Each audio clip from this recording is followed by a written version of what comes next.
Bonjour à toutes et à tous. Nous sommes heureux avec Renaud Degas. Bonjour Renaud, de vous recevoir et l'ensemble de l'équipe des Contrepoints de la Santé, de vous recevoir aujourd'hui, ce mardi 10 février 2025, pour une émission spéciale et exceptionnelle.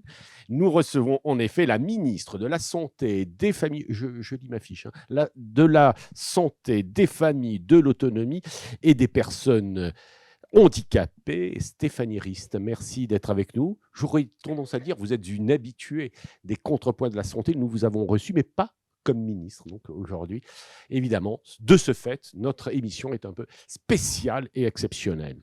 Le titre de notre émission, c'est « La santé face aux crises ». La situation politique est complexe, effectivement, pour des gouvernements qui se succèdent à grande allure.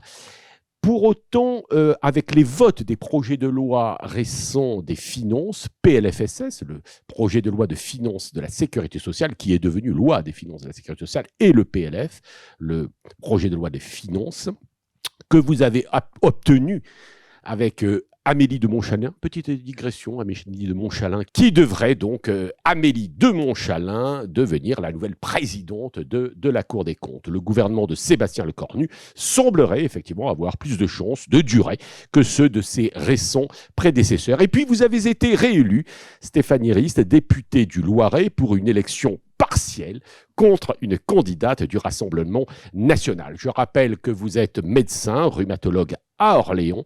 Les professionnels de santé vous connaissent bien depuis 2017 par des projets de loi que vous avez portés et vos engagements divers et constants dans le secteur de la santé. 60 minutes de débat enregistrés en fin de journée ce mardi 10 février 2026 en public à la Villa M. Victoire Platania de Hortus nous présentera en cours de l'émission notre sondage via Voice, les contrepoints de la santé. Merci de leur fidélité à nos partenaires, Camurus, le groupe Pasteur Mutualité, Point Vision, CARE, via Voice, la veille des acteurs de la santé, Hortus et l'UC2M. Renaud, la première question. Madame la ministre, merci d'être avec nous ce soir. Il y a beaucoup de... L'actualité est faite de bruit et de fureur, de complexité. Pour la santé, est-ce que vous pouvez nous dire quelle est votre ligne directrice, votre logique politique pour remettre ce système de santé à minima, on va dire, en confiance, visiblement il en manque, et aussi en cohérence. Quelles sont vos lignes d'action?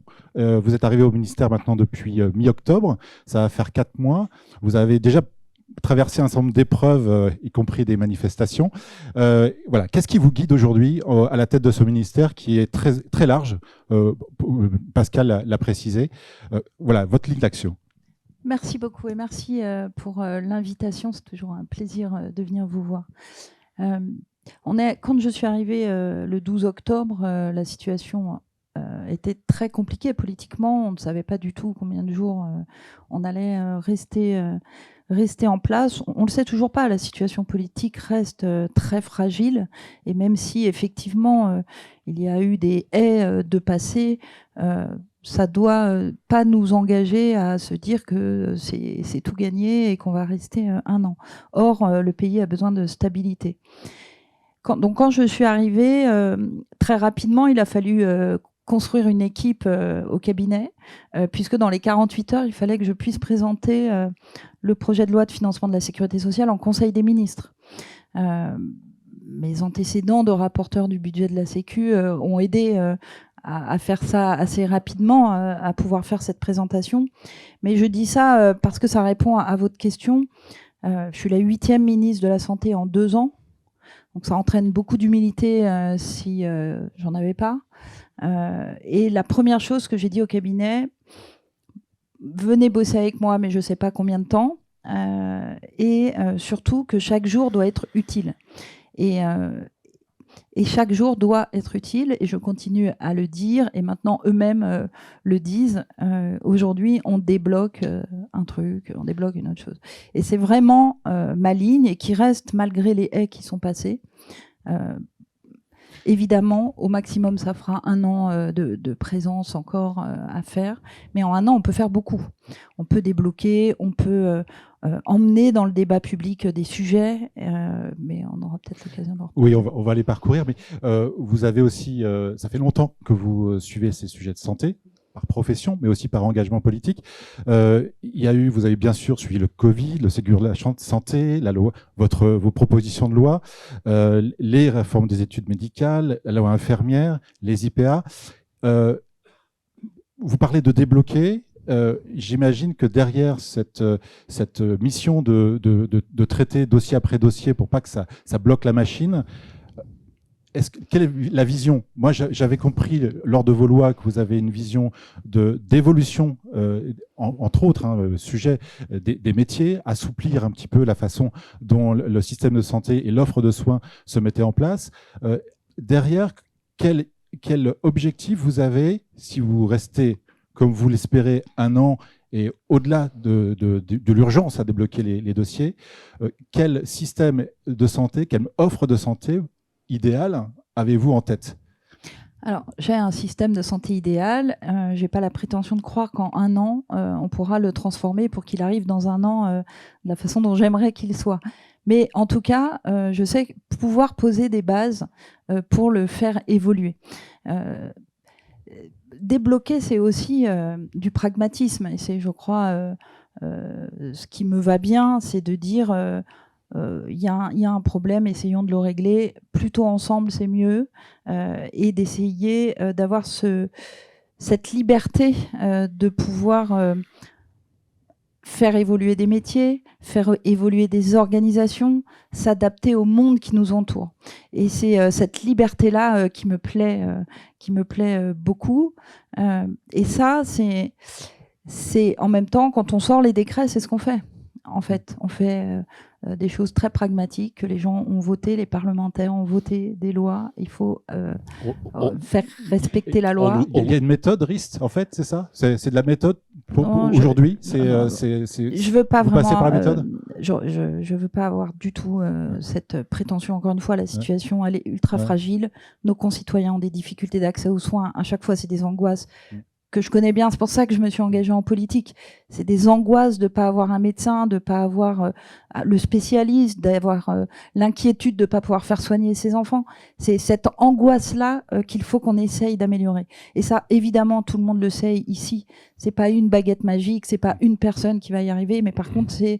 Je le crois, effectivement, peut-être avec une méthode d'écoute, de confiance, vous l'avez dit en introduction. Je crois qu'il y a une vraie confiance, mais parce que la situation politique étant telle qu'elle est, le changement multiple de gouvernement entraîne des difficultés de cette confiance. Moi, j'ai essayé de garder des gens dans mon cabinet qui étaient avec mes prédécesseurs. Je m'inscris évidemment dans la continuité de ce qui a été fait. Ça me permet de remercier Catherine Vautrin et Yannick Neuder à qui j'ai succédé dans cette fonction et qui ont amené des travaux et que je poursuis bien évidemment. Parce que on va bien entendu entrer dans les détails au cours de cet entretien. On dit souvent de Stéphanie Rist, enfin, dites-nous ce que vous en pensez, vous êtes peut-être devenue la ministre des Soignants. D'abord, il y a eu la loi Rist 1, la loi Rist 2.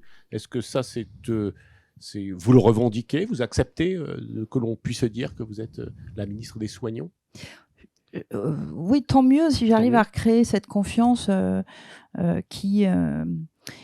mais qui fait aussi notre histoire. Les médecins s'étant construits contre l'État de façon historique, avec un rapport assez conflictuel depuis tout le temps. Donc, oui, je ne sais pas que quand je dis vous êtes la ministre des Soignants, je n'ai pas dit que vous étiez la ministre des médecins, hein, même si vous êtes médecin. La ministre des Soignants. Vous le savez que quand je pense soignant, je pense tout. Ah oui, moi je pensais... pas nécessairement d'être aussi global. Mais, oui, mais vous excluez les médecins, moi je ne les exclue pas par contre. Ce sera le sens de notre débat, de notre entretien. Évidemment, je crois qu'on est en retard sur l'évolution des métiers. Je crois qu'il y a encore beaucoup à faire, qu'on a fait, que on avance. Je suis effondrée de voir le faible nombre d'infirmières de pratique avancée formées dans notre pays face à une transition démographique qui va nous obliger à faire évoluer les métiers, à les regarder en face et puis à faire évoluer avec le numérique, l'intelligence artificielle. Enfin, je trouve qu'on est très en retard dans la formation. On va y venir. Et donc oui, je suis la ministre des Soignants. En fait, je crois vraiment que je suis la ministre des patients surtout. Et pour un patient, pour être bien soigné, on a besoin de tout le monde, les médecins et les soignants. Notre excellent confrère Le Monde a titré hier que le Premier ministre essayait de lutter contre l'immobilisme. Donc ça, vous pensez qu'en un an, vous n'allez pas être encalaminé par l'immobilisme? C'est ma question. En tout cas, sa première prise de parole au Premier ministre était sur France Santé, sur les labellisations de maisons France Santé. Peut-être on va en reparler. Il a un vrai engagement sur le fait de rendre accessible aux soins, mais aussi de rendre visible ce qui est fait par les professionnels de santé sur les territoires. Parce qu'en fait, on a une vision qui est probablement avec quelques années de retard.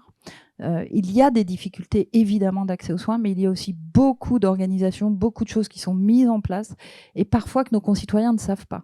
Et je crois qu'il y a les deux. À travers sa volonté, c'est d'améliorer encore l'accès aux soins et de le rendre visible. Renaud, si tu permets, je voulais simplement sur la machinerie parlementaire, pour ne pas oublier, on nous dit que les décrets, en réalité, qu'on a un problème, c'est que les parlementaires votent des lois, mais que les décrets n'arrivent pas. C'était ma grande bataille quand j'étais députée, vraiment, puisque ayant fait des propositions de loi, je râlais parce que les décrets sortaient pas, parfois parce que c'est compliqué techniquement, parfois parce que ça plaisait pas forcément à tout le monde que les décrets sortent. Donc je me suis beaucoup battue en tant que parlementaire. Et donc évidemment, en tant que ministre, j'ai pas oublié cette bataille-là. Et je peux vous dire qu'on en signe et que mon cabinet a une réunion par semaine pour savoir où on en est des décrets. Après, ce sujet est très important parce que il y a eu beaucoup de propositions de loi et notamment je dois être la moins bonne ministre parce que il y a des réunions Premier ministre qui regardent et président de la République au Conseil des ministres l'évaluation justement des textes qui sortent ou pas. Alors moi je suis dans les dernières, mais aussi parce qu'il y a beaucoup de textes sur la santé. Les parlementaires se sont beaucoup emparés de ce sujet puisqu'il y a des difficultés dans les territoires. Et quand un décret sort pas, il y a plusieurs raisons. Il y a la complexité, parfois technique, de l'écriture d'un décret, quand il y a des rapports avec le droit européen, des choses comme ça. Il y a aussi le coût d'un décret, c'est-à-dire que certains décrets ont des coûts très importants et je crois qu'il faut mettre la transparence en face des décrets qui sortent pas. Et puis, il y a parfois aussi qu'il faut remuer tout le monde pour faire sortir le décret. Oui, on y reviendra d'ailleurs précisément. J'ai une question sur les infirmiers, puisque là, c'est un gros morceau, puisqu'en plus, vous étiez en partie à l'origine de ces transformations. Là, on a fait, avant d'aborder les spécificités économiques du système de santé, pour conclure cette vision un peu générale, est-ce que vous avez le sentiment, vous, que malgré tout ce qu'on vit, malgré parfois certaines impressions des patients que le système se dégrade, est-ce que vous avez le sentiment qu'on avance, qu'on progresse, que face à la difficulté, les actions que vous menez vous, mais qui ont été aussi menées ces dernières années, mine de rien, contribuent à répondre aux problèmes, ou alors petit à petit, on prend de plus en plus de retard par rapport à un problème qui grandit, certains évoquant le mur démographique qui est encore un tout petit peu devant nous, mais il est de plus en plus proche. Non, moi, je crois pas qu'on avance, j'en suis sûre qu'on avance. Et il y a des améliorations très factuelles. Dans mon département, il y a 5 ans, on n'avait pas de soins non programmés. C'est-à-dire que si vous n'aviez pas de médecin traitant, ce qui était assez fréquent dans mon département, vous ne pouviez pas avoir de rendez-vous, il fallait aller aux urgences. Maintenant, grâce à l'organisation des professionnels, dans les cadres de coopération professionnelle territoriale de santé, dans les CPTS, il y a des rendez-vous de soins non programmés pour les patients. Ils ne sont plus obligés d'aller aux urgences. Grâce au service d'accès aux soins, qui est presque à 100% partout sur le territoire, il y a une réponse à la demande. Ça marche. Donc on a aussi cette ambiance politique qui nous ramène à tout ce qui ne va pas. Et c'est vrai que tout va pas bien, et c'est vrai qu'il y a encore beaucoup de boulot sur l'accès aux soins. Mais il y a aussi des transformations qui sont vraiment en route sur l'évolution des métiers. C'est assez flagrant. Les pharmaciens ne vaccinaient pas il y a quelques années. Le taux de vaccination, je le crois, a pu augmenter avec cette possibilité, ou avec les infirmières qui peuvent le faire aussi. Voilà. Donc on a des améliorations. Ça ne veut pas dire qu'il n'y a plus rien à faire, il y a encore vraiment du travail, notamment toute la partie et la question qu'on a devant nous, et j'espère que ça sera dans le débat public pour la prochaine présidentielle, du financement de notre modèle social. Parce qu'avec une transition démographique telle qu'on a, si on ne se pose pas la question du financement de notre modèle social, on pourra beaucoup parler, avoir des belles visions, on ne saura pas le faire. On va parler un petit peu sur l'économie. Oui, quelques questions d'économie. Le déficit de l'État, c'est, vous me corrigerez, 124 milliards d'euros. Alors, il faut quand même dire en légère amélioration par rapport à ce qu'il était prévu, de 31 milliards. C'est un petit peu mieux qu'en 2024, puisque les années 23 et 24 étaient des années noires. Cela étant, le déficit de la sécurité sociale prévu est autour de 20 milliards, dont 13,8 milliards pour la branche maladie. Est-ce que vous vous dites, Madame la Ministre, aujourd'hui, on a des budgets, on peut donc avancer, ou bien doit-on se dire, on a des budgets, mais en réalité, les difficultés du pays ne sont pas réglées? Quel est votre sentiment ? Alors, avec le PLF, donc le projet de loi de finances, le PLFSS bien sûr, on devrait maîtriser notre déficit aux alentours en dessous de 5%. Et ça, c'est une bonne nouvelle pour le pays. Une instabilité politique aura entraîné un déficit plus important et donc du pouvoir d'achat en moins dans la poche des Français. Moi, j'avoue que c'est un peu ce qui m'empêche de dormir, le financement de notre modèle social. Très bien, nous allons diminuer le déficit de la sécurité sociale l'année prochaine et cette maîtrise, elle est indispensable. Malgré tout, et je reviens à ce sujet, je ne sais pas me projeter dans le financement des 5 prochaines années.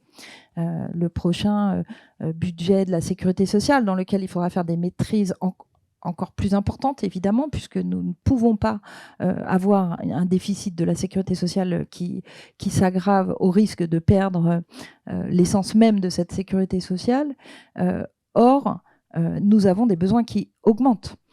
Donc, nous avons un vrai débat de société à avoir sur comment nous finançons notre modèle de sécurité sociale. Oui, rappelons, si vous le voulez bien, que 27 à 28% des Français auront en 2050 plus de 65 ans, contre 16,3% en 2005. Et je rappelle également un chiffre qui m'a beaucoup frappé en préparant cette émission, c'est que, grosso modo, nous avons, je ne retrouve pas mes chiffres, mais enfin, c'est 3 fois à peu près, les personnes de 60 à 75 ans coûtent à peu près 3 à 4 fois plus cher que ceux de 30 à 50 ans, à peu près. Enfin, les dépenses de santé qu'ils ont.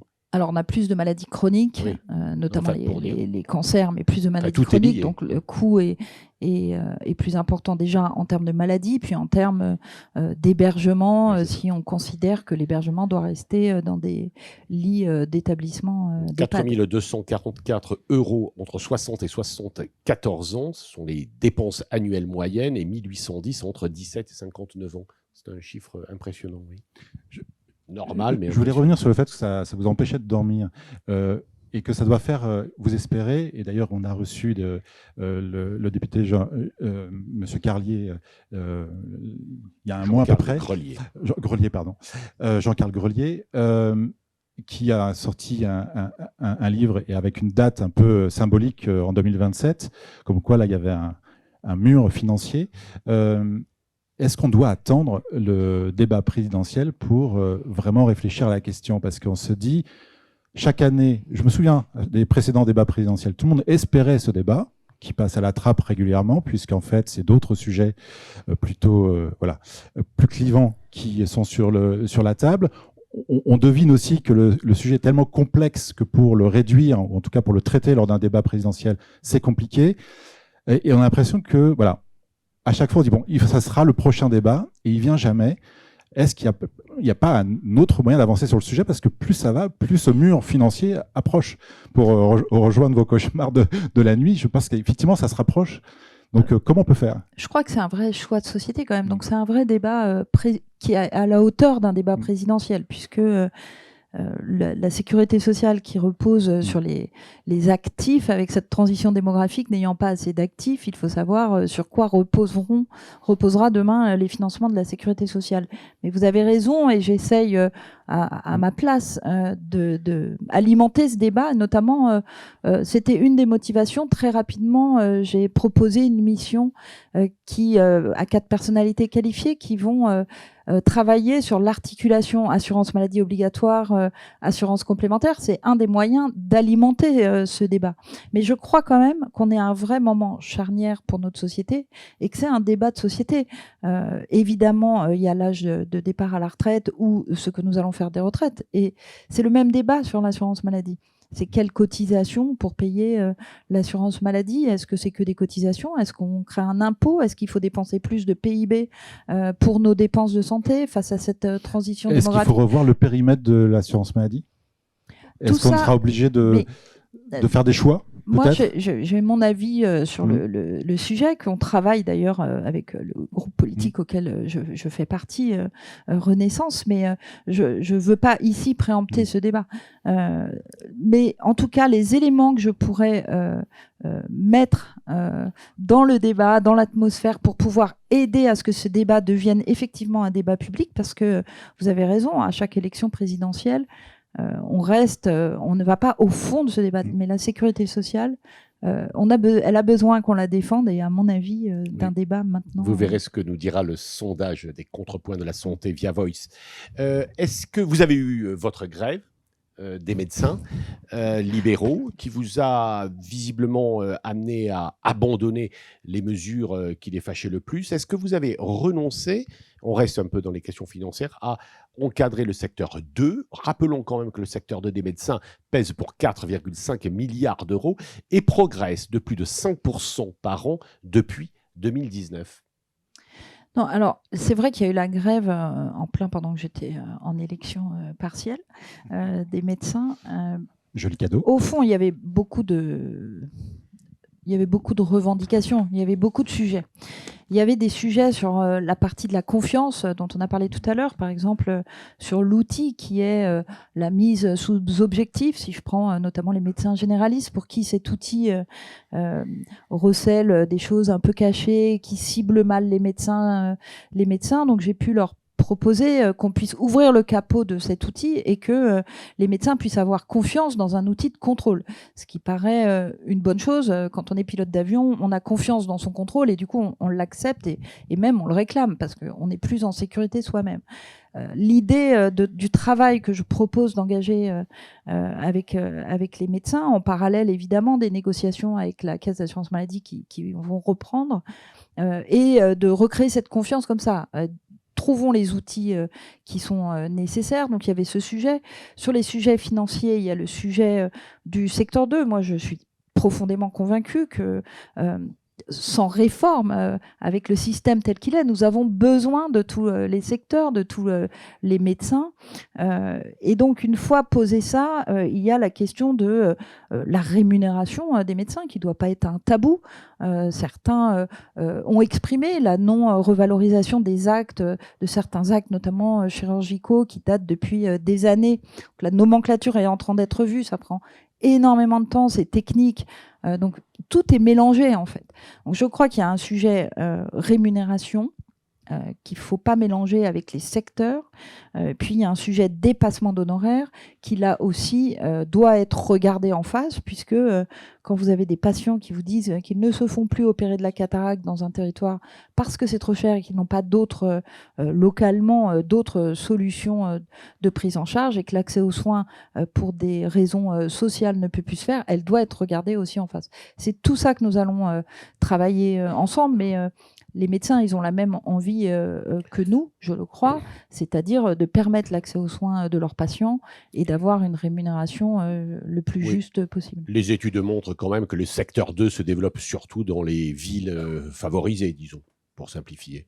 en majorité. Moi, j'ai des exemples d'endroits où c'est des endroits où il n'y a pas de densité médicale et notamment de spécialistes très élevés et où pour se faire opérer de la cataracte, il faut débourser 800 € par œil.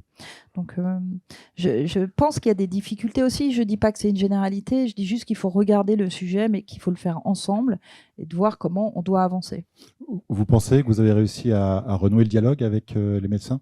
Écoutez, en tout cas, j'y travaille. C'est un travail, la confiance, vous savez, l'expression, elle se construit. Voilà, on a des rendez-vous réguliers qui sont actés, les discussions avec la CNAM, chacun dans son élément. Je ne veux pas intervenir dans les négociations conventionnelles qui doivent se faire avec la CNAM. Là aussi, il y a une relation de confiance qui doit se recréer. Et puis après, chacun doit être dans son rôle. Il y a des choses qu'on pourra faire, d'autres qu'on ne pourra pas faire. Il faudra les assumer à ce moment-là. Renaud, on poursuit. Oui, sur un petit focus sur les établissements de santé qui vont pas très bien, c'est le moins qu'on puisse dire, puisqu'a priori, vous avez les cliniques privées qui, à 50%, seraient en déficit, selon la FHP. Vous avez les hôpitaux publics où on a vu dans la loi de financement 2026 qu'il y a 750 millions, une première enveloppe pour venir alléger la dette des hôpitaux, avec, je crois, un objectif d'1 milliard sur plusieurs années. Est-ce que, voilà, on voit bien que c'est chronique parce que c'est pas nouveau. 13, oui, et 13 CLCC sur 18 aussi sont centre de lutte contre le cancer, oui. nous a été annoncé dans une conférence de presse récente. Tout à fait. Donc là, on voit bien qu'il y a structurellement sur les établissements de santé, sur l'offre de soins, on va dire, voilà, il y a une fragilité, une grande fragilité. Là aussi, c'est une question de financement entre autres, mais est-ce que ce n'est que ça et quels sont les outils pour un peu resolidifier un petit peu cette offre sur l'ensemble du territoire? Ma conviction est que le modèle de financement du système, je ne parle pas du financement de la protection sociale en général, mais quand on rentre dans l'assurance maladie, donc ville et hôpital, et que le financement du système, le modèle arrive au bout. On voit bien les hôpitaux en déficit de façon maintenant de plus en plus importante, malgré un Ondam qui a été réaugmenté, et notamment avec les 850 millions qui permettent d'avoir des tarifs qui ne seront pas négatifs cette année. On voit bien que là aussi, je le crois vraiment, il va falloir se poser la question du modèle de financement. Ça ne veut pas dire une énième réforme de plus de financement de l'hôpital, mais je crois profondément qu'on a trop de malades dans des lits dans notre pays et qu'il va falloir essayer d'embarquer tout ce qui peut être soigné en ville, en ville. Ça, c'est ce que je crois qu'il faut qu'on arrive à terme. Et ça passe par beaucoup d'éléments, notamment, j'avais eu l'occasion déjà d'en parler ici, mais je crois vraiment à permettre un exercice ville-hôpital, notamment pour les médecins, mais pour les soignants, mais notamment pour les médecins, qui puisse se faire ville-hôpital de façon beaucoup plus fluide, en faisant converger les modes de rémunération. Ça, c'est le chemin, à mon avis, où il faut aller. Ça ne se fait pas en 3 mois, c'est compliqué, il faut le faire évidemment avec tout le monde, mais je crois qu'il y a une demande des jeunes d'ailleurs qui arrivent pour des exercices qui soient beaucoup plus mixtes, ce qui nous permettrait d'avoir un peu moins de malades dans les lits hospitalisés et un peu plus suivis en ville et de baisser le coût des établissements. Il y a des études. Juste une chose, un point sur justement le faire converger les modes de rémunération.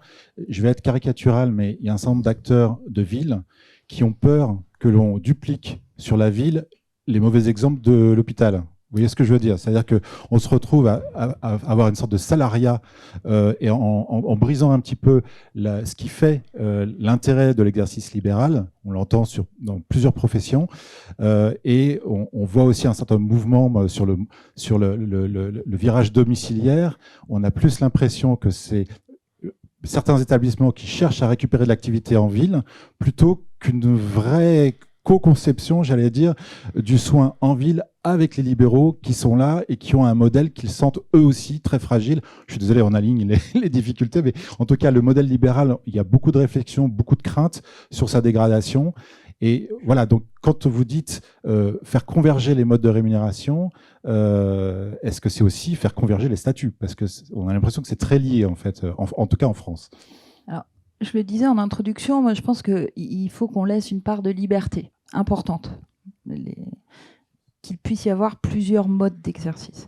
Mais faire converger les exercices, les modes de rémunération, pour moi, ça veut dire être payé, activité, mission et service rendu, formation.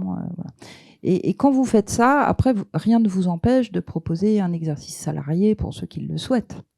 Je crois beaucoup et ce qui revient à dire de ne pas du tout supprimer l'exercice libéral en tant que tel. Maintenant, je crois aussi qu'on a évolué et que la responsabilité qui se manifeste dans la rémunération, la responsabilité de population ou de mission de service public, elle doit se voir dans la rémunération. Ce que je trouve aujourd'hui assez dingue, et je pense que je ne suis pas la seule, c'est que quand vous faites la même chose, selon l'endroit où vous travaillez, vous avez un écart de rémunération de 10 points. Aucun métier dans notre pays a des écarts de rémunération de 10 points quand vous faites la même chose, que vous avez le même âge et que c'est le même malade, la même technique, le même outil. Donc, on a une rémunération qui est plus très juste en fait chez les médecins. Et retrouver un sens au travail à travers une rémunération juste, ça me paraît être un chemin où il faut aller. Ça ne veut pas dire que demain tout le monde va avoir la même rémunération. Je suis pas du tout en train de dire ça.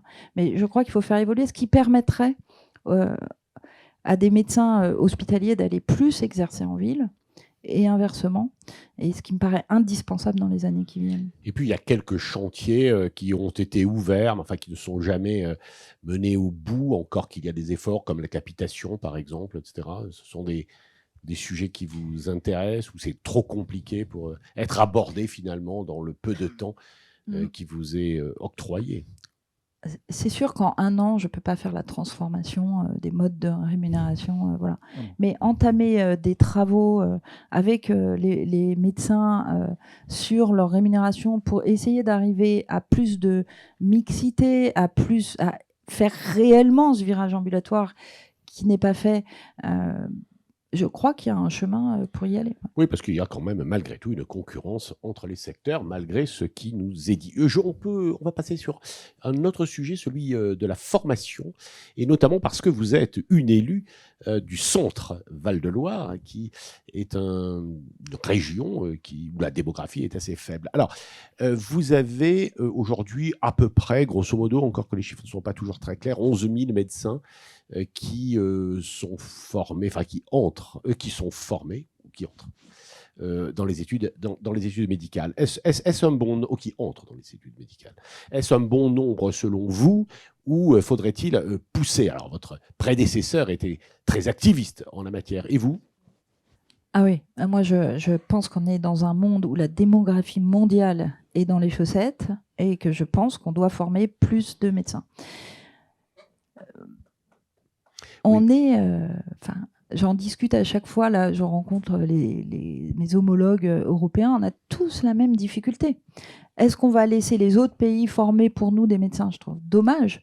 On a en plus une bonne formation. Alors évidemment, quand on dit il faut former beaucoup plus de médecins, j'entends tout de suite les freins derrière, je les connais. Est-ce que l'appareil de formation est capable de le faire? Je pense que nous devons mettre sur le tapis, voilà combien on veut, avoir des vraies projections, se dire voilà combien on veut de médecins dans 30 ans. Et à votre avis, par exemple, là, à court terme, ce serait combien? Ah non, mais moi, je ne pense même pas à des chiffres. Je pense que c'est nettement plus que ce qu'on fait aujourd'hui. Je pense qu'il faut adapter aussi les formations. Ça ne veut pas dire perdre en qualité. Certains disent même qu'il n'y aura plus besoin de formation de médecins avec l'intelligence artificielle. J'en suis pas là, mais je pense qu'on peut peut-être faire évoluer un peu les études et puis répondre aux freins qui empêchent de le faire. Vous ne craignez pas qu'est-ce qu'on a à perdre de former trop de médecins? Vous ne craignez pas une baisse de qualité? On permettra à des pays... Au contraire, je pense qu'il y aura une augmentation de la qualité, puisque si vous mettez un peu de concurrence... Mais il faut qu'on puisse travailler à ça. Je ne dis pas que c'est facile et que demain, on peut doubler le nombre de médecins formés. Mais je pense qu'on peut regarder les freins, regarder ce qu'il y a en face des freins, regarder comment chacun évolue. comment on fait évoluer aussi les formations pour permettre un peu plus d'étudiants un point qui n'est pas un point de détail, c'est la 4e année de médecine générale. On pensait que ça allait être une mesure finalement qui entrait facilement dans le schéma d'organisation. Non, les médecins généralistes sont plus craintifs, enfin les étudiants notamment. Oui, alors c'est une mesure de la loi qui est passée et qui entraîne pas mal de questionnements et de difficultés techniques à mettre en place. Maintenant, mes prédécesseurs ont beaucoup travaillé sur le sujet. On arrive à un moment où je pense qu'on va pouvoir sortir des peurs en fait qui sont compréhensibles, des étudiants qui ont une 4e année et qui vont être considérés comme étudiants, donc qui ont nécessairement le droit d'avoir une formation bien encadrée. Cette inquiétude-là qui entraîne aussi une inquiétude évidemment des professeurs qui sont des médecins généralistes qui ont aussi plein de boulot et qui se disent mais si je prends un docteur junior 6 mois après ou 1 an après, j'ai plus d'activité, comment je paye? Enfin, il y a plein de questions très pratiques qui se sont posées auxquelles on répond petit à petit. J'ai pu confirmer auprès des internes qu'il y aura un début en novembre 2026 de ces docteurs juniors. Ils ont de la chance d'un autre côté parce qu'ils sont très attendus dans les territoires. Les collectivités locales, les maires, les élus s'engagent pour mettre des logements. Enfin, vraiment, ils sont choyés. C'est plutôt intéressant quand on est étudiant et que ce qui me paraît très important, et c'est l'engagement que j'ai pris auprès d'eux, c'est dès le mois de novembre qu'on puisse suivre de très près pour évidemment être sûr qu'ils ne se retrouvent pas tout seuls avec un stress de mal soigner le malade parce qu'il ne serait pas encadré. Une question sur les infirmiers. Puis, oui, juste une petite avant sur quand vous dites qu'il faut former plus de médecins. Je crois que beaucoup de gens sont d'accord avec ce constat-là, mais en même temps, on a aussi des difficultés de recruter médecins. Je parle aussi des soignants avec le phénomène qu'on connaît bien chez les infirmiers où il y a beaucoup d'inscrits, quelques mois, je pense qu'on est presque les 50% qui arrêtent les études d'infirmiers. Je ne suis pas complètement sûr du chiffre, mais c'est très important. Donc, parmi les obstacles que vous évoquiez à cette formation de plus en plus de médecins, est-ce qu'il y a aussi ce problème de l'attractivité et de pouvoir donner envie à plus de jeunes d'embrasser ces carrières-là qui, visiblement, petit à petit, eh bien, l'attractivité qui était immense, s'use, quoi. Ouais, je crois 2 choses. Effectivement, mais c'est valable aussi pour les médecins, c'est valable pour les infirmières. Il y a la qualité de la formation, mais au-delà de la qualité universitaire, il y a la qualité de vie lors de la formation avec des indicateurs qui sont vraiment pas très bons sur la santé des étudiants en santé, avec plus de prise de toxiques, par exemple. Et j'ai pu annoncer pour les infirmières que nous allons refonder leur formation, qui est une mesure attendue, et qu'on travaille avec évidemment les instituts de formation. On va, vous savez, vers l'universitarisation des études d'infirmières pour permettre aussi qu'il y ait moins de pertes en ligne dans ces études. Mais c'est valable aussi pour les médecins. Et je crois une autre chose, c'est qu'il va falloir aussi accepter que nos étudiants, que les jeunes vont aussi évoluer dans leur métier. Et parfois même pendant les études, et qu'on doit travailler à beaucoup plus de souplesse entre les différentes études, à beaucoup plus de passerelles et à leur permettre ce changement d'orientation et que ce soit pas vécu comme un truc négatif, mais plutôt positif. Une question, on change de sujet. Vous avez annoncé le recentrage stratégique de Santé publique France. On n'a pas très bien compris. En fait, vous allez nous l'expliquer. On vous attendait. Et on voudrait vous demander, est-ce que c'est le début d'un regroupement de plusieurs agences sanitaires? Stéphanie Rist, il y a pas mal de gens d'agences sanitaires qui vous écoutent. Sur Santé publique France, ça fait suite à la volonté du Premier ministre, que je trouve est une bonne volonté, de vouloir que l'État soit efficace. Et dans le cadre de sa politique de l'État efficace, il a demandé à chacun des ministères de travailler sur certains sujets, dont les sujets d'agence, notamment Santé publique France, C'est une question importante que vous posez parce qu'il y a eu, dès que cette lettre a fuité, évidemment, comme souvent les lettres, il y a eu beaucoup d'inquiétudes. Et je voudrais dire ici tout mon soutien aux gens qui travaillent à Santé publique France, parce que derrière ces lettres, il y a des gens qui n'ont pas du tout été informés avant que la lettre sorte comme cela. Et Santé publique France est une très bonne agence qui évalue et qui, sur son cœur de métier, a une excellence qu'il n'est pas question de supprimer. Il y a par ailleurs dans Santé publique France, vous savez, la gestion des stocks stratégiques, pour le coup, que nous souhaiterions ramener vers le ministère pour avoir, en cas de crise sanitaire, une action très rapide. Et puis, il y a toute une partie sur la communication. Et dans la communication, il y a deux jambes. Il y a la promotion de la santé qui est très bien faite par Santé publique France. Voilà. Et il y a un travail en cours pour voir si la communication, qui est celle qui ressemble à celle de l'assurance maladie ou du ministère, puisse être mieux coordonnée. Donc là, le travail est en cours. Voilà, donc c'est pas du tout une suppression. Il y a un travail en cours sur la partie communication, mais en préservant la promotion de la santé. Dernière question avant notre sondage, peut-être sur un sujet important qui est celui de la décentralisation que le Premier ministre a annoncé. D'ailleurs, vous avez signé une lettre assez précise avec une mission IGAS, IGF et... les ARS, les URPS, les maisons santé, tout ça, tout ce qui est territoire. Comment réarticuler ou quel est le projet derrière? On sent bien que les départements sont le vent en poupe dans l'idée du Premier ministre, ou je me trompe, mais quelle est la logique de cette interrogation? Les ARS sont mortes? Alors, il y a plusieurs choses dans votre question, mais il y a le sujet de texte de loi sur la décentralisation qui va arriver assez vite et que le Premier ministre a voulu, dans l'idée de dire il nous faut un seul responsable d'une politique et une visibilité de ça, que nos concitoyens sachent pour telle politique aller râler là plutôt que dire que c'est l'État. En fait, c'est ça derrière. C'est encore à rechercher l'efficacité de nos politiques publiques. Sur la décentralisation, il y a un sujet sur les agences régionales de santé pour lesquelles des travaux sont en cours, dont la mission dont vous avez parlé, et des mesures qui seront probablement dans le texte de décentralisation. Les agences régionales de santé sont des établissements publics autonomes qui permettent, par exemple, d'avoir une partie de contrats privés, les contrats de l'assurance maladie, des contrats des gens qui travaillent à l'assurance maladie et des contrats publics. Et cette organisation, elle est, je le crois, très importante. Et si on voulait faire évoluer cet établissement public, supprimer cet établissement public, il faudrait déjà beaucoup de temps, parce que techniquement c'est compliqué, et en plus beaucoup d'argent. On est en milliards.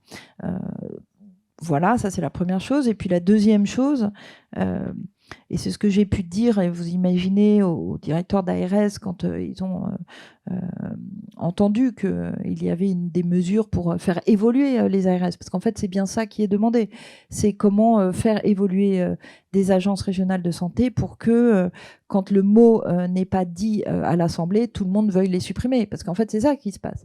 Vous avez des élus qui considèrent que les ARS, il faut les supprimer. Donc, à partir de ce constat, ça veut dire que tout va pas bien. Sinon, les parlementaires sont des gens normaux. Ils ne voudraient pas supprimer un truc qui marche. Donc, c'est que ça répond pas à tous les objectifs, en tout cas pas à tout ce qu'on pourrait espérer. Donc, l'idée est de les faire évoluer et nous sommes en train de travailler pour proposer des évolutions des agences régionales de santé, mais avec le fait que le ministère garde vraiment une ligne directe, parce que il nous semble très important d'avoir ce décloisonnement qui était l'objectif des ARS au démarrage, et la ligne directe pour être très actif, notamment en cas de crise.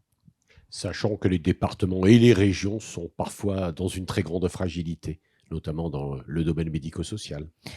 C'est pour cette raison aussi qu'il pose la question du financement, pour lequel, là aussi, il y a des travaux en cours. Il n'est pas d'arbitrage actuel. Je vais demander à Victoire Morel-Patagna de nous rejoindre dans quelques instants pour le sondage via Voice, les contrepoints de la santé. Bonsoir Madame la Ministre, bonsoir à tous. Donc ce soir, nous avons choisi avec notre partenaire Via Voice de vous présenter les principaux enseignements d'une étude menée sur la perception du système de santé par les Français. Nous en tirons donc 5 enseignements. Donc le premier enseignement très fort et très stable dans le temps, les Français restent profondément attachés à leur système de santé, mais ils sont devenus plus exigeants. Donc 80% des Français ont une bonne opinion de l'assurance maladie et de la sécurité sociale, un niveau qui ne faiblit pas malgré les crises successives et qui est fort dans toutes les strates de la société française. Mais cet attachement a changé de nature et n'est plus inconditionnel. Donc cela se voit par exemple très clairement dans le regard qui est porté sur le déficit. 55% des Français jugent le déficit de la sécurité sociale grave, mais 21% le considèrent comme prévisible et gérable. Les Français sont donc entrés peut-être dans une forme de maturité civique. Ils veulent un système solidaire, mais crédible, efficace et durable financièrement. Donc autrement dit, pas de déni, pas de catastrophisme, mais une attente de pilotage. Deuxième enseignement, nous avons un système de santé perçu comme protecteur, mais concrètement difficile d'accès. Donc un chiffre résume ce malaise. Un Français sur 2 se dit insatisfait de l'accès aux soins sur son territoire, avec des pics à 66% chez les 40-49 ans et surtout 59% en zone rurale. Donc les causes sont très clairement identifiées. 68% pointent le manque de médecins et 51% pointent les délais trop longs pour obtenir un rendez-vous. Donc c'est ici la capacité du système de soins à fonctionner là où les gens vivent, conformément à la promesse républicaine, qui est bien remise en question. Et la santé est devenue, dans l'opinion, une question territoriale avant d'être institutionnelle. Troisième enseignement, les Français attendent une réelle coordination plutôt que de nouvelles réformes abstraites. Ainsi, 37% estiment que l'amélioration du système passe avant tout par une meilleure coordination entre l'État, les ARS et les collectivités. Et cette attente est encore plus nette sur le terrain des pratiques. Donc 80% des Français sont favorables à l'élargissement des compétences des infirmiers, des pharmaciens ou encore des kinésithérapeutes, mais seuls 48% jugent la coordination actuelle satisfaisante. Et surtout, 26% estiment que mieux coordonner les professionnels serait une réponse efficace aux déserts médicaux, devant même le recrutement de nouveaux soignants. Donc le message est clair, les Français ne demandent pas une énième réforme structurelle, ils demandent que le système actuel travaille mieux ensemble et la coordination est bien perçue comme un levier immédiat, pragmatique et opérationnel. Quatrième enseignement, la société est inquiète face aux crises et demandeuse de prévention. Donc 45% des Français citent en priorité l'impact de la mondialisation et du changement climatique sur la santé. Et 79% jugent probable l'émergence d'une nouvelle pandémie. Donc la mémoire du Covid est encore très active et 30% des Français attendent d'abord des pouvoirs publics qu'ils anticipent les crises sanitaires et 54% estiment que la France et l'Europe n'ont pas suffisamment tiré les leçons de la crise. Donc cela nourrit une attente très forte autour de la prévention, de la lisibilité de l'action publique et de la préparation aux chocs futurs. Et enfin, cinquième enseignement, on note une bonne confiance dans la science, mais aussi une fracture informationnelle. Donc 70% des Français disent avoir confiance dans la recherche médicale française, mais dans le même temps, 70% se disent mal informés sur les avancées médicales. Donc cette dissociation est stratégique et elle doit véritablement être prise en compte. En effet, le mauvais partage de l'information scientifique crée maintenant et à terme un risque de décrochage, de défiance, voire de vulnérabilité face aux discours simplificateurs. Et la crédibilité repose d'abord sur les professionnels de santé et les chercheurs, mais aussi sur leur capacité à expliquer, à informer de manière pédagogique et à incarner. Donc, en conclusion, ou plutôt en ouverture, nous pouvons dire que les Français sont attachés au modèle de santé existant. Ils ne demandent pas un changement de modèle. En revanche, ce qu'ils demandent, c'est un modèle qui fonctionne réellement, qui protège, qui coordonne plus qu'il cloisonne et qui anticipe plus qu'il répare. Voilà. Merci Victoire. Oui, Madame la Ministre, on ne peut pas reprendre tous les sujets, mais il y a un petit sujet qui fait, à mon avis, écho à ce que vous avez dit sur la réforme des ARS. On voit la demande des Français de coordination, d'efficacité. Est-ce que vous parliez tout à l'heure de ligne directe entre le ministère et les ARS. C'est dans cette idée-là, c'est pour on a souvent utilisé le mot préfet santé, c'est pour avoir une efficacité de ce type-là, d'efficacité, être prêt à réagir face aux pandémies, être beaucoup plus directif sur l'accès aux soins, sur les politiques à mener sur les territoires. Ouais, alors, ok, oui, c'est vrai pour les ARS, mais pas pour la réponse aux patients, parce que les patients, les ARS, et puis heureusement, c'est du ça doit être derrière. Par contre, la labellisation des maisons France Santé, typiquement, je pense qu'elle répond à cette question. Quand partout sur le territoire, nous pourrons avoir des endroits dans lesquels les gens pourront pousser la porte, ça sera visible, il y a un logo, ils peuvent pousser la porte, ils savent qu'ils auront une réponse à leurs questions, soit un acte de soin médical parce qu'ils en ont besoin dans les 48 heures, mais très souvent, c'est une réponse à leurs questions de soins, de coordination, justement. Dans ces endroits, ça sera typiquement cette demande-là. Et derrière, c'est l'ARS avec le département et la préfecture, d'ailleurs, qui décident, enfin, et les professionnels, bien évidemment, mais qui choisissent où sont ces maisons France Santé, où elles peuvent être labellisées. Mais si on arrive à rendre visible l'endroit où les Français peuvent aller à moins de 30 minutes de chez eux, partout en France, je crois qu'on aura gagné déjà beaucoup. Peut-être pas en grand nombre de consultations de médecins, mais peut-être en coordination, probablement, et en réponse à la demande de soins. Merci. Merci Victoire. 2 questions encore, 2 sujets avant la conclusion de notre émission. Renaud ? Alors, une petite question rapide, bien que bon, tous les sujets qui sont importants, mais cette deuxième année sur la santé mentale, l'objectif de poursuivre, on n'a pas fait assez la première ? Alors, j'aurai l'occasion dans les semaines qui viennent de faire un point. Nous ferons un point d'étape sur l'année 2025 en tant que santé mentale et ce qu'elle a engagé comme travaux. Et puis, les travaux qui n'ont pas été engagés, pourquoi ils n'ont pas été engagés en transparence, et voir en 2026 ce qu'apportera cette année santé mentale. Donc, je ferai un gros point à ce moment-là.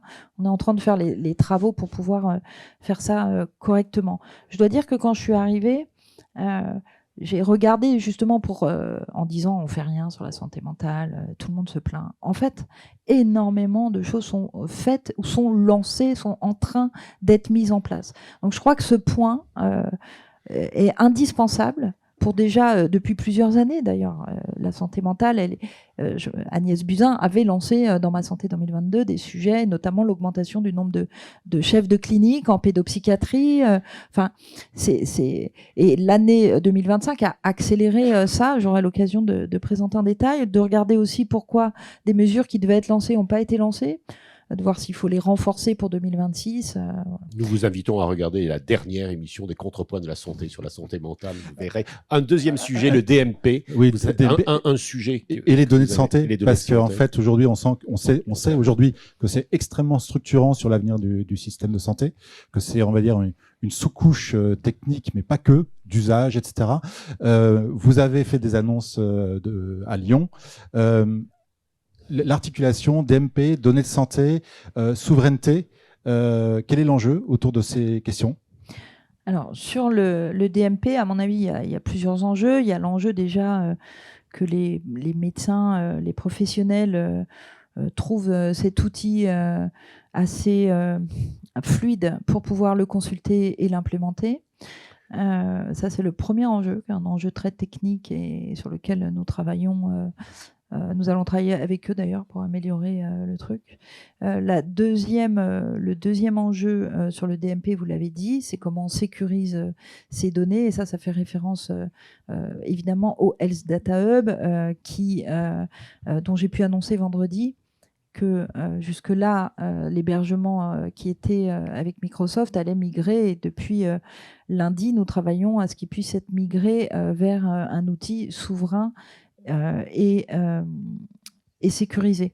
Je voudrais rassurer aussi, parce que j'ai entendu des gens très inquiets d'avoir leurs données de santé sur quelque chose qui n'était pas sécurisé. Les données de santé liées à la CNAM, à la Caisse d'assurance maladie, sont actuellement sur des serveurs sécurisés de la Caisse d'assurance maladie. L'idée est justement de pouvoir implémenter toutes ces données sur une même plateforme pour accélérer notamment la recherche et permettre aux acteurs et aux chercheurs d'aller avoir accès à ces données tout en sécurisant ce modèle. La souveraineté est un mot que les Français commencent à comprendre, un mot compliqué, mais ils ont pris conscience de son importance. Dernière question, vous avez lancé des travaux sur la fertilité et la périnatalité.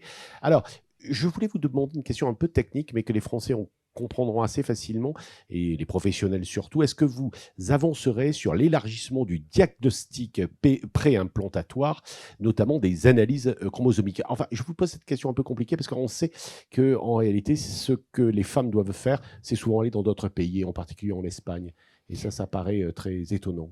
Il y a plusieurs sujets. J'ai lancé le sujet de l'infertilité et périnatalité que j'ai voulu, on me l'avait proposé, que ce soit en même temps avec des annonces, notamment sur le fait, sur l'infertilité, d'augmenter le nombre de centres de conservation d'ovocytes. Et le groupe de travail qui a été missionné pour travailler sur ces sujets, pour faire des propositions, pour savoir comment on arrive aux 70 centres en 2028, ce qui est une demande très importante de la population. Il y a d'autres annonces que j'ai pu faire à ce sujet, notamment ce qui a fait un peu parler sur la lettre qui sera envoyée à tous les jeunes de 29 ans qui recevront un courrier qui, en ce moment même, est en train d'être travaillé par le groupe de travail infertilité pour savoir quel contenu il y aura dans ce courrier qui pour moi, serait un courrier d'information, de sensibilisation, pour qu'il n'y ait plus de gens qui puissent se dire 10 ans plus tard, si j'avais su, j'aurais fait ça. Voilà.